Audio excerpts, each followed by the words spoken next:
Assalamualaikum warahmatullahi wabarakatuh. Selamat sore semuanya. Puji dan syukur marilah kita panjatkan kehadirat Allah Subhanahu wa taala karena atas berkat rahmat serta nikmatnya kita bisa berkumpul bertatap maya pada kesempatan kali ini dengan keadaan sehat walafiat. Salawat serta salam tak lupa kita panjatkan kepada junjungan kita yakni Nabi Muhammad SAW. Tak lupa kepada para keluarganya, kepada para sahabatnya, dan semoga sampai kepada kita selaku umatnya yang taat serta tunduk terhadap ajarannya hingga akhir zaman. Amin. Sebelumnya kami ucapkan terima kasih kepada Ibu Dr. Mega Nur Prabawati selaku dosen pengampu mata kuliah Geometri Transformasi yang telah memberikan kesempatan kepada kelompok 5 untuk memaparkan materi sekaitan dengan refleksi geser dan grup isometri. Sebelum dilanjut ke materi, izinkan kelompok 5 untuk memperkenalkan anggota. Kelompok 5 terdiri dari Ain Resnawati dengan NPM 2021-510-02, yang kedua ada Resti Barukah dengan NPM 2021-51004, yang ketiga ada Depi Anggraini dengan NPM 2021-51020, dan yang terakhir ada saya sendiri yakni Sandi Ihsan Amarullah dengan NPM 2021-51027. Untuk mengefektifkan waktu, marilah kita buka pemaparan materi dengan bacaan basmalah bersama-sama. Bismillahirrahmanirrahim. Nah, untuk materi pertama akan disampaikan oleh Saudari Ain Resnawati. Kepadanya saya persilakan.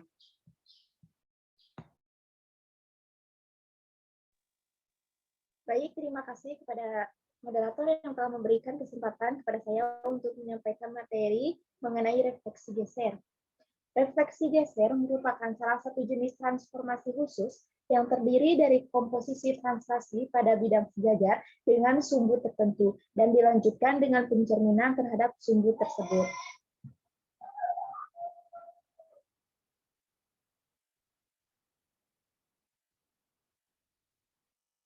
Selanjutnya, mengenai komposisi antara sebuah rotasi dengan sebuah pencerminan.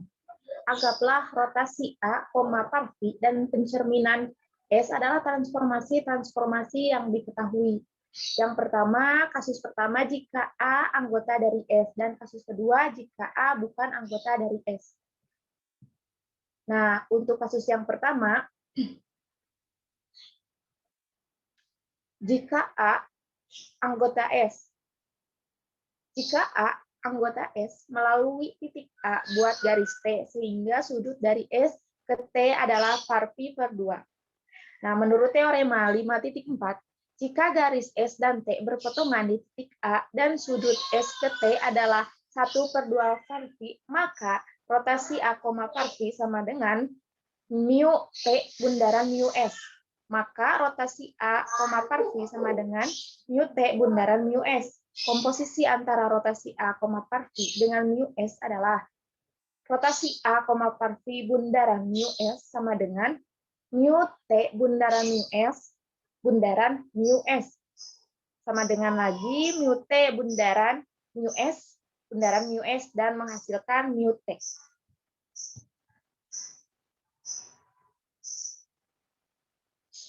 Selanjutnya, bila komposisi yang dibentuk adalah mu S bundaran rotasi A, par pi, kedudukan garis T terhadap S harus dipilih agar dapat menyederhanakan bentuk akhir komposisi, yaitu rotasi A, par pi sama dengan mu S bundaran mu T. Maka mu S bundaran rotasi A, par pi sama dengan mu S bundaran mu T bundaran mu S. Sama dengan mu S bundaran mu T bundaran mu S dan menghasilkan mu T. Jadi, komposisi antara rotasi A, par pi dengan mu S adalah sebuah pencerminan mu T, dengan T adalah garis melalui titik A jika A merupakan anggota dari S.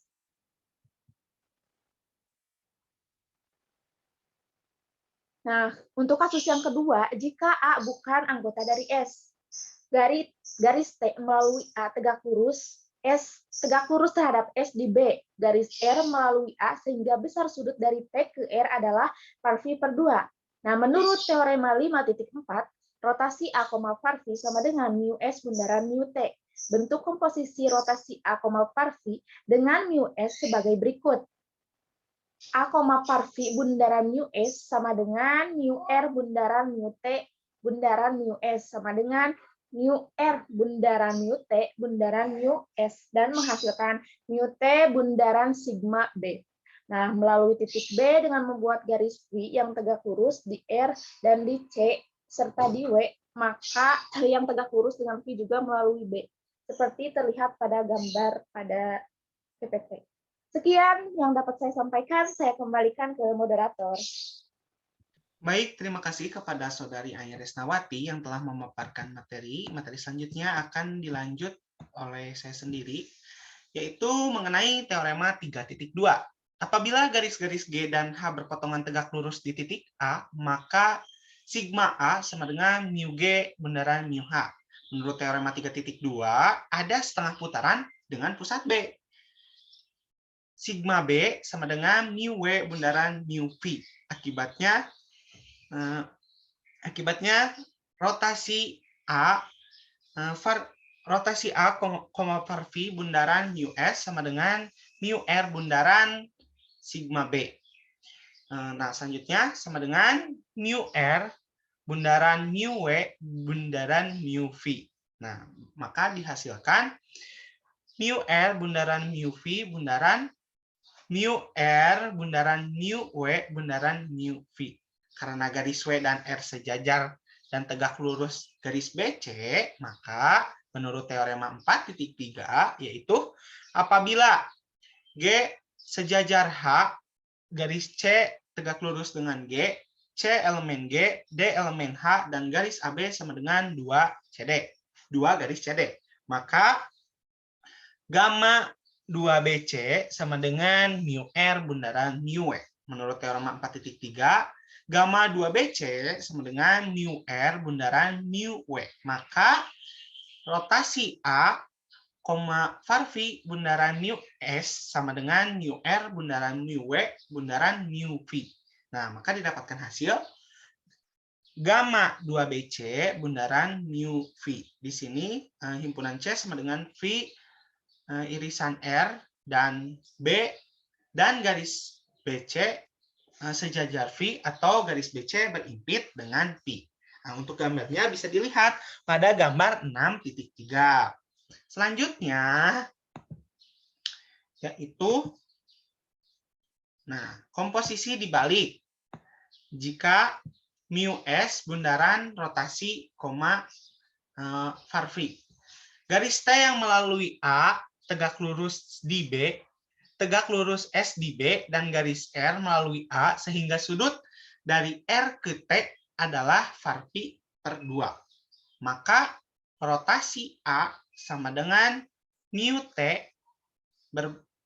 bundaran mu R sehingga mu S bundaran rotasi A, var V sama dengan mu S bundaran mu T bundaran mu R. Nah, selanjutnya mu S bundaran mu T bundaran mu R. Didapatkan hasil sigma B bundaran mu R.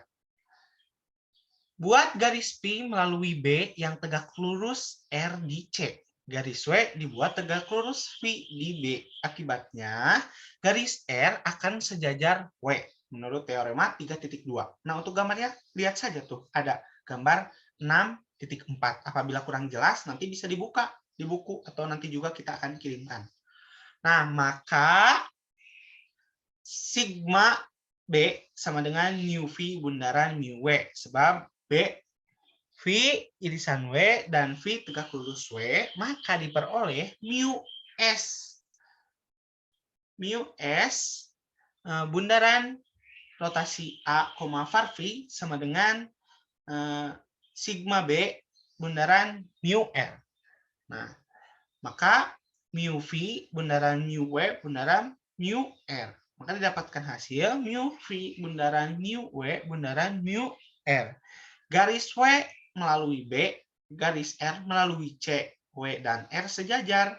W dan R masing-masing tegak lurus P. Maka mu W bundaran mu R sama dengan gamma 2BC.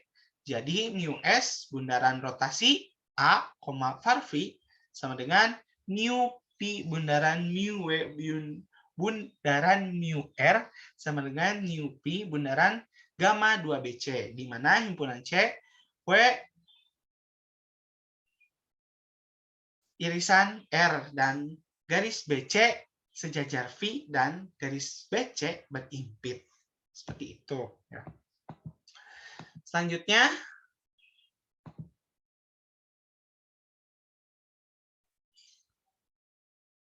nah, pemetaan gamma disebut refleksi geser apabila ada garis pi dan sebuah ruas garis berarah garis AB yang sejajar V, sehingga V disebut sumbu refleksi geser gamma sama dengan gamma AB bundaran mu pi. Nah, refleksi geser merupakan isometri seperti halnya refleksi, translasi, dan rotasi. Refleksi geser adalah sebuah transformasi. Nah, kenapa seperti itu? Ada buktinya. Menggunakan sifat-sifat komposisi dari transformasi gamma AB dan mu V, translasi gamma AB merupakan transformasi. Demikian juga refleksi mu P. Menurut teorema komposisi transformasi adalah juga transformasi. Jadi karena gamma sama dengan gamma AB bundaran mu P, maka gamma adalah transformasi.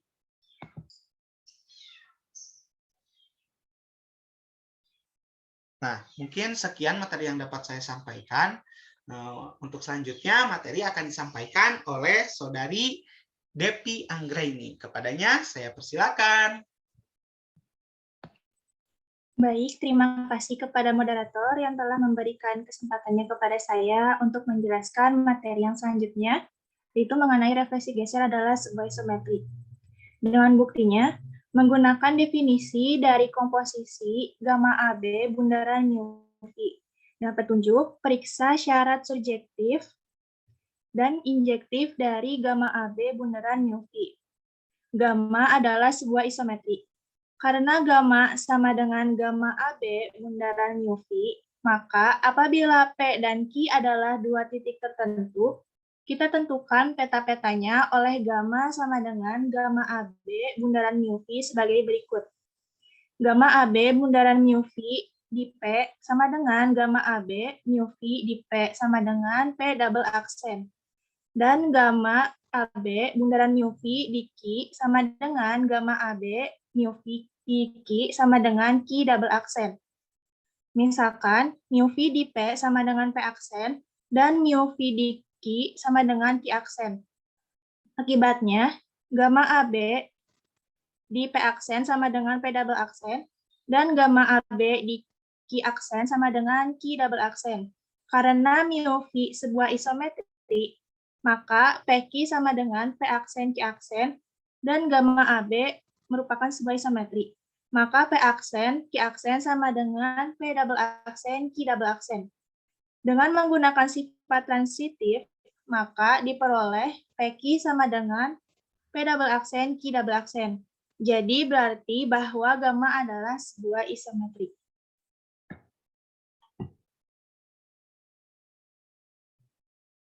Yang selanjutnya, refleksi geser adalah sebuah isometri lawan. Dengan buktinya, untuk mengetahui refleksi geser itu termasuk isometri langsung atau lawan dilihat dari translasi gamma AB dan pencerminan mu V. Karena translasi merupakan isometri langsung dan pencerminan merupakan isometri lawan, maka komposisi gamma AB bundaran mu V merupakan isometri lawan. Jadi gamma merupakan isometri lawan.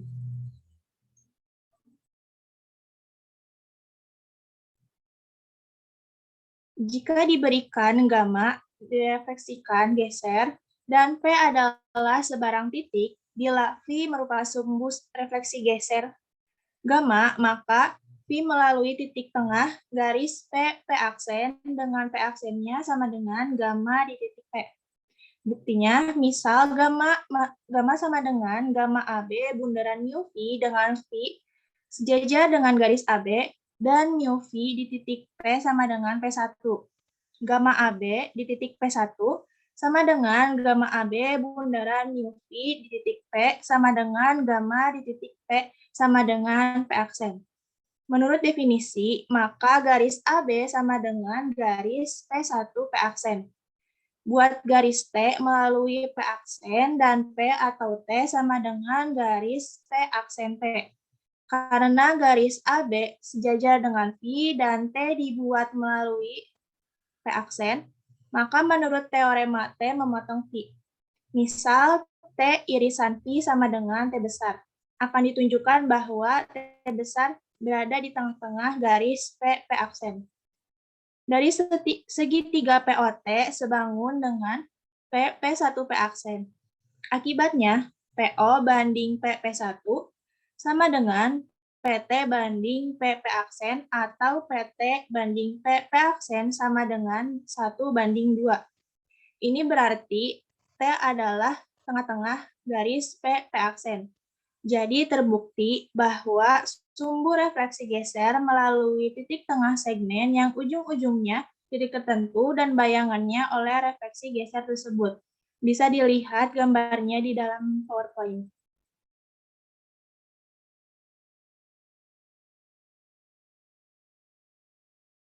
Kemudian ada grup isometri. Suatu himpunan S tidak sama dengan himpunan kosong, dan operasi komposisi yang dinotasikan dengan S, komposisi disebut grup jika memenuhi aksioma-aksioma berikut. Yang pertama, S tertutup dengan operasi komposisi, artinya untuk semua A, B anggota S, A bundaran B bundaran S. Yang kedua, operasi komposisi asosiatif pada S, artinya untuk semua A, B, C anggota S, A bundaran B bundaran C sama dengan A bundaran B bundaran C. Yang ketiga, ada unsur identitas. Untuk setiap anggota S artinya beberapa E anggota S untuk semua A anggota S jika A bundaran E sama dengan E bundaran A sama dengan A. Dan yang keempat, untuk setiap anggota S mempunyai balikan di S. Artinya, untuk semua A anggota S, beberapa B anggota S jika A komposisi B sama dengan B bundaran A sama dengan E. Mungkin sekian yang dapat saya sampaikan. Saya kembalikan kepada moderator. Baik, terima kasih kepada Depi Anggraini yang telah menyampaikan materi. Materi selanjutnya, sekaligus materi terakhir, akan dipaparkan oleh Saudari Resti Barokah. Kepadanya, saya persilakan.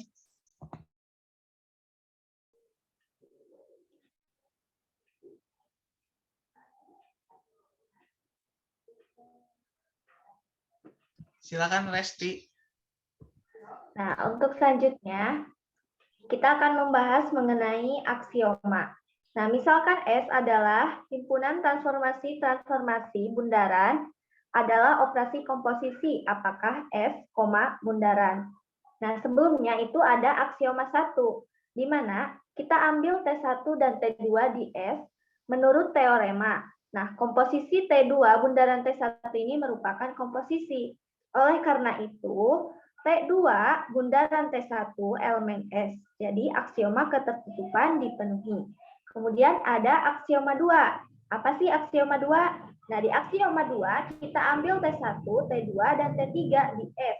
Nah, menurut teorema komposisi transformasi bersifat asosiatif, yaitu T1 bundaran T2 bundaran T3 akan sama dengan T1 bundaran dari T2 bundaran T3. Nah, ada juga aksioma yang ketiga, yaitu transformasi identitas atau I, di mana P sama dengan P untuk setiap P elemen C. Untuk semua transformasi identitas elemen S berlaku T bundaran identitas sama dengan identitas bundaran T sama dengan T. Maka identitas untuk operasi komposisi dipenuhi. Dan untuk aksioma yang keempat, kita ambil T elemen S. Menurut teorema, setiap transformasi mempunyai balikan. Maka T bundaran T inverse sama dengan T inverse bundaran T sama dengan 1. Atau untuk setiap T elemen S, T terdapat inverse T elemen S, sehingga T bundaran inverse T sama dengan inverse T bundaran T sama dengan 1. Nah, karena keempat aksioma grup yang telah saya sampaikan tadi terpenuhi, maka di mana S, bundaran adalah grup S, bundaran disebut pula grup transformasi, sebab S merupakan transformasi.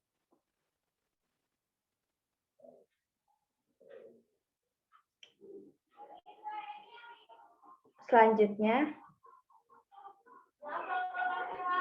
akan diperiksa bahwa untuk slide sebelumnya, akan diperiksa bahwa C, komposisi dengan C sama dengan mu T, I terhadap komposisi bundaran merupakan grup. Nah, sama juga seperti tadi ada 4 aksioma.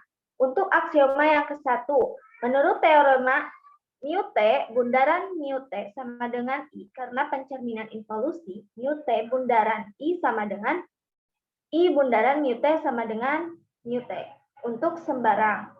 Nah, mu T dan I bundaran I sama dengan I. Dengan demikian, komposisi dua unsur sembarang di C adalah juga di C. Jadi, aksioma ketertutupan dipenuhi. Kemudian untuk aksioma yang kedua. Nah, karena mu T dan identitas transformasi, maka komposisinya pasti bersifat asosiatif. Nah, ini juga merupakan teorema. Jadi, aksioma 2 juga dipenuhi. Kemudian untuk aksioma yang ketiga, jelas I merupakan netral, yaitu untuk melambangkan identitas untuk operasi komposisi di C. Sebab untuk setiap X elemen C berlaku X kali I sama dengan I kali X sama dengan X. Sama juga menurut teorema. Jadi aksioma 3 juga dipenuhi. Dan untuk aksioma yang keempat, karena mu T dan I transformasi, maka mu T dan I merupakan balikan, yaitu menurut teorema. Kita tahu bahwa mu T bundaran mu T sama dengan, karena pencerminan involusi, jadi inverse dari mu T itu sama dengan mu T itu sendiri. Karena identitas transformasi, maka balikannya juga diri sendiri. Dengan demikian, untuk setiap X elemen C, terdapat gamma elemen S, sehingga X kali Y sama dengan Y kali X sama dengan I. Nah, sekarang kita lanjut kepada definisi 6.3. Jika H subset G dengan H tidak sama dengan himpunan kosong, maka G, bundaran adalah grup, dan jika H, bundaran grup, maka H, bundaran disebut subgrup dari grup G, bundaran. Nah, berikut akan dipaparkan contoh subset-subset dari himpunan isometri-isometri dengan operasi komposisi yang membentuk grup.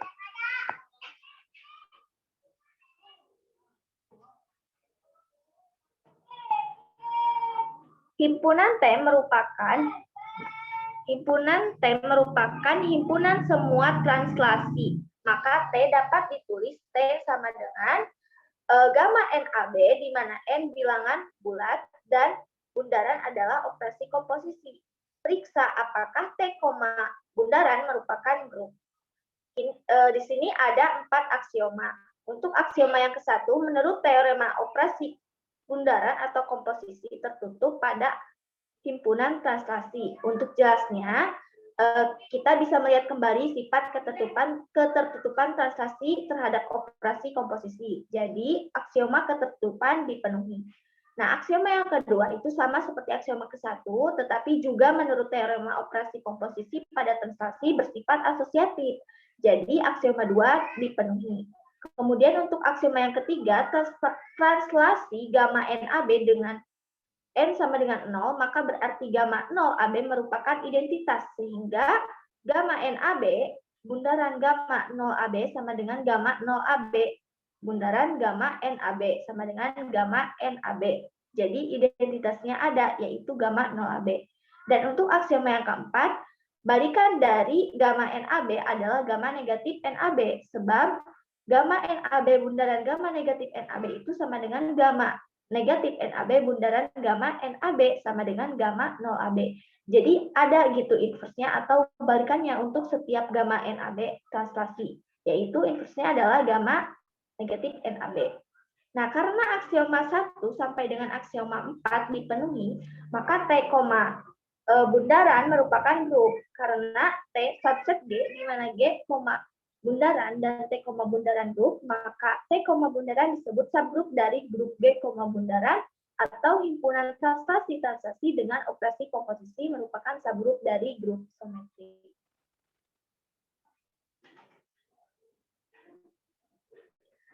Nah, untuk selanjutnya, mengenai kesimpulan-kesimpulan yang mungkin sudah disampaikan sejak tadi, akan direpresentasikan dalam tabel Cayley dengan operasi komposisi isometri.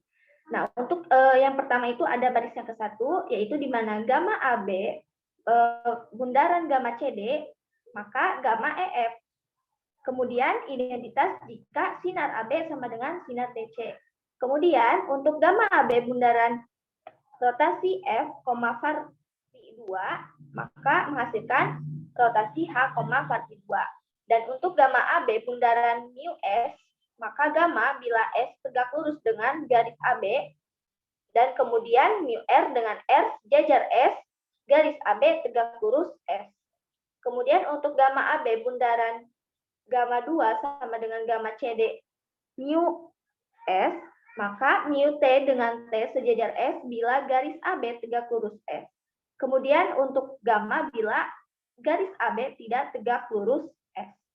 Nah, sekarang untuk baris yang kedua, di mana rotasi E, varti 1 bundaran gamma CD, maka menghasilkan rotasi G, varti 1. Dan untuk rotasi E, varti 1 bundaran rotasi F, varti 2, maka menghasilkan rotasi 1, varti 1 tambah varti 2, bila varti 1 tambah varti 2 tidak sama dengan 0. Dan juga akan merupakan translasi bila varti 1 tambah varti 2 itu sama dengan 0. Kemudian akan menjadi identitas bila S sama dengan F dan varti 1 sama dengan negatif varti 2. Kemudian untuk rotasi E, varti 1 bundaran mu S, maka mu T dengan T melalui E bila E elemen S, dan kemudian gamma bila E bukan elemen dari S.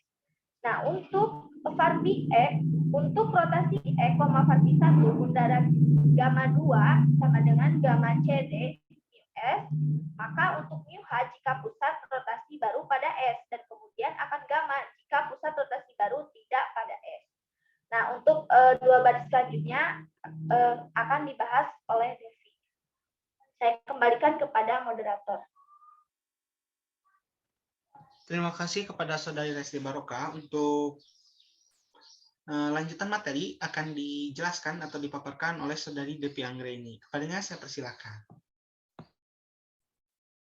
Baik, yang selanjutnya pada baris ketiga yaitu mu T bundaran gamma CD. Maka gamma bila T tidak tegak lurus di garis CD dan mu R bila garis CD tegak lurus dengan T.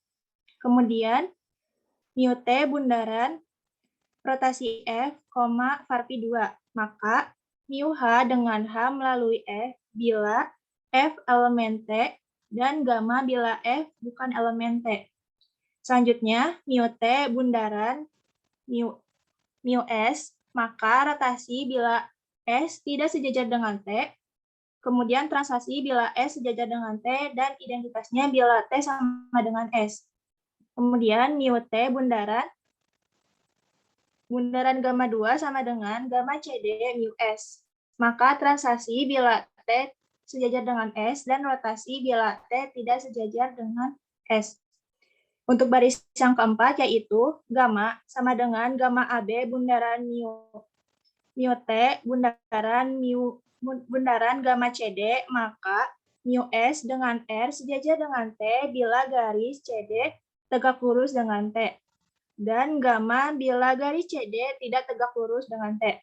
Kemudian gamma sama dengan gamma AB bundaran mu T bundaran rotasi F, varti 2, maka translasi bila T sejajar dengan S, rotasi bila T sejajar dengan S. Kemudian gamma sama dengan gamma AB bundaran mu T bundaran mu S. maka transaksi bila T tidak sejajar dengan S, dan rotasi bila T tidak sejajar dengan S.